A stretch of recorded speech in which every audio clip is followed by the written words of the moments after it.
सुप्रभात प्रिय बच्चों। पिछले क्लास में शीर्षक लाख की चूड़ियां के पाठगत बातों से आपको अवगत कराया गया था। आज पुनः शीर्षक को नियमित करते हुए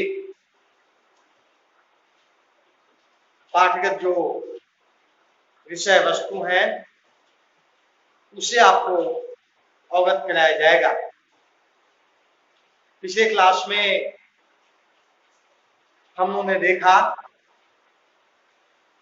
पात्र के रूप में जो लेखक हैं जिसका एक नाम भी आया है जनार्दन। आज बहुत दिनों के उपरांत पुनः बदलू काका के साथ है।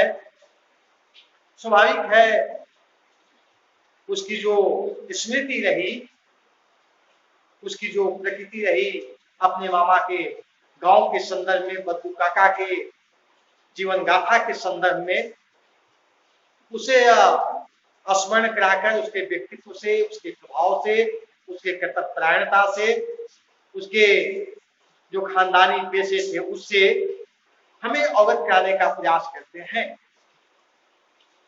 साथ ही आज स्थिति थोड़ी विचित्र हो गई। वह पहले जैसा वृद्ध बालक नहीं रहा। 10-12 साल बीतने के उपरांत आज उन्हें उस कांच की गोली की विशेष आवश्यकता नहीं रही। परिणाम स्वरूप जब मामा के घर जाता भी है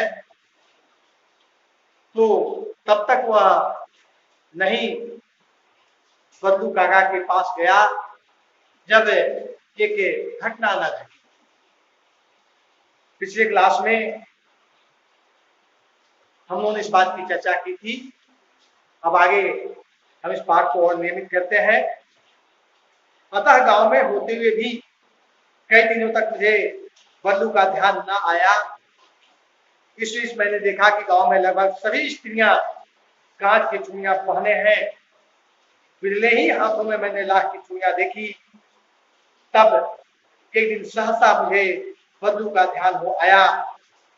बात यह हुई कि बरसात में मेरे मामा की छोटी लड़की आंगन में फिसल कर गिर पड़ी।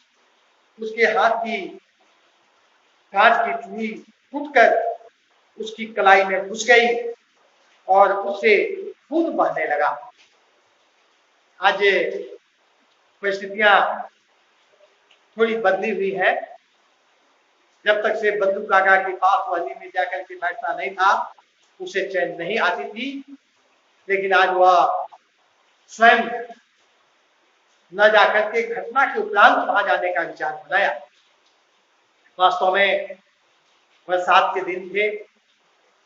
आंगन में फिसलने के कारण उनके मामा की जो छोटी बच्ची थी गिर जाती है और कांच की जो चूड़ी है वह टूट करके उसके हाथ में, कलाई में गड़ जाती है। परिणाम स्वरूप खून बहने लगता है।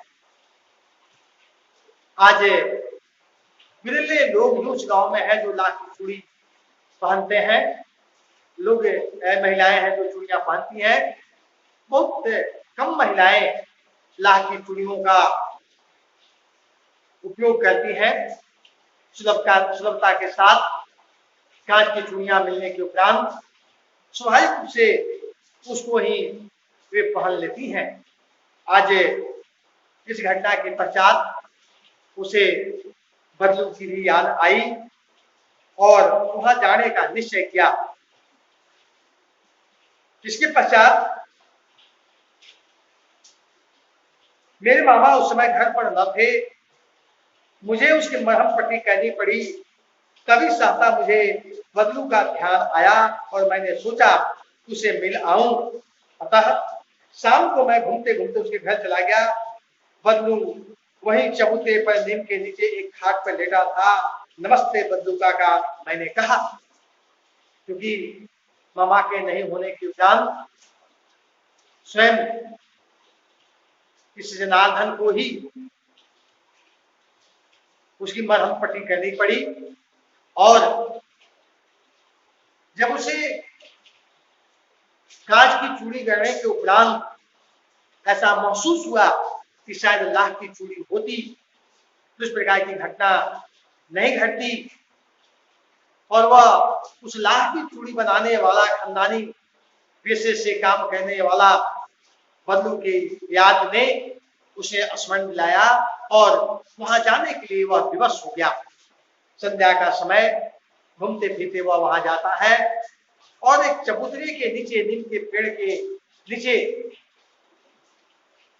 बदलू जो है एक खाट पर सोया लेटा हुआ पाया गया।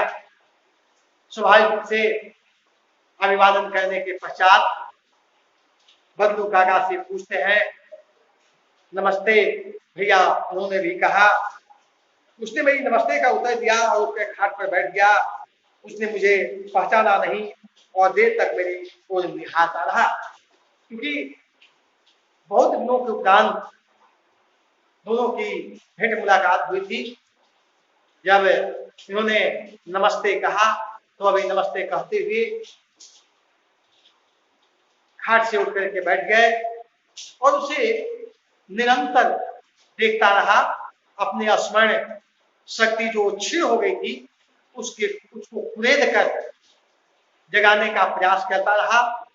शायद उसे स्मरण हो आए, याद हो आए कि यह व्यक्ति कौन है, क्या है। मैं हूं जनार्दन काका, आपके पास से गोलियां बनवा कर ले जाता था। मैंने अपना परिचय दिया। बदलू फिर चुप रहा, मानो अपने स्मृति पटल पर अतीत के चित्र उतार रहा हो, और तब वह एकदम बोल पड़ा, आओ आओ लल्ला बैठो, बहुत दिन बाद गांव आए। वह इतना परिचय देने के पश्चात भी चुप रहा, सोचता रहा।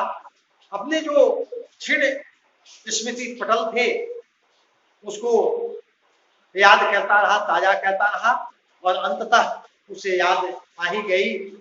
उस लड़के को लल्ला कहकर के पुकारता था, बुलाता था, आम खिलाते थे, दूध पिलाते थे।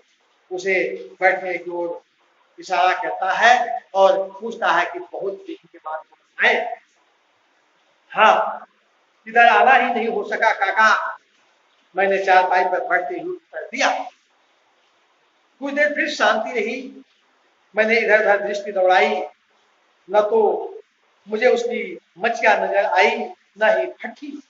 वास्तव में दोनों के बीच अभिवादन और थोड़ा वार्तालाप होने के पश्चात फिर दोनों शांत हो गए। जो जनार्दन पाठ का पात्र है, जिसे पूर्व में मैंने लेखक के संबोधित किया था, स्वाभाविक रूप से वह इधर उधर दृष्टि दौड़ाया, नजर से वह परखना, दिखना, जांचना चाहता था कि पहले वाली मचिया कहाँ गई, पहले वाली लाख की वह फट्टी कहाँ है, बिलन नुमा जो लकड़ी होते थे जिस पर कांच की लाख की चूड़ियां बनाई जाती थी, ये सारे सब नदारत थे, कहीं कुछ दिखाई नहीं पड़ रहे थे। उसने पूछा, आजकल काम नहीं करते काका? मैंने पूछा, जनार्दन से पूछा कि काका आज आप अपना खानदानी पेशा वाला काम नहीं करते क्या? नहीं लाला, काम तो कई साल से बंद है। मेरी बनाई हुई चूड़ियां कोई सुबह पूछे तब तो गांव गांव में कांच का प्रचार हो गया है। वह खुद चुप रहा, फिर बोला, मशीन युग है ना यह लल्ला, आजकल सब काम मशीन से होता है, खेती मशीन से जोते जाते हैं, और फिर जो सुंदरता कांच की चूड़ियों में होती है, लाख में कहाँ संभव है। स्वाभाविक रूप से उसने अपने जो पैतृक पेशा है उसके संदर्भ में बताया कि उसको बंद किए कुछ साल बीत गए हैं, सभी लोग कांच की चूड़ियां पहनते हैं, उसकी सुंदरता भी बड़ी अधिक है, उसका सर्वत्र प्रचार हो चुका है। आज मशीन का युग है, इस मशीन युग में लाख की हाथ से बनी हुई चूड़ियों का मूल्य लोग समझ नहीं पाते। कम समय में सुंदर चूड़ियां उन्हें प्राप्त हो जाती है, कम पैसे में प्राप्त हो जाती है, इसलिए आज लाख की चूड़ी का कोई कुछ नहीं है, कोई मूल्य नहीं है। मैंने इस कार्य को पहले ही बंद कर दिया है और वास्तव में आज जो भी कार्य है वह मशीन से ही अत्यधिक हो रहे हैं, क्योंकि आज मशीनी युग है। उसके मन में भी आज का जो भौतिकवादी युग है, मशीनी युग है, उसकी बात स्पष्ट रूप से समझ में आ गई है। इन सारी बातों को उन्होंने जनार्दन से बताया और दोनों के बीच शायद और बहुत ही गांव की वार्तालाप हुई होगी, जो दोनों के बीच की आपसी प्रेम भाव की बात रही होगी। तो आज इतना ही। अब अगले क्लास में पुनः नियमित किया जाएगा। धन्यवाद।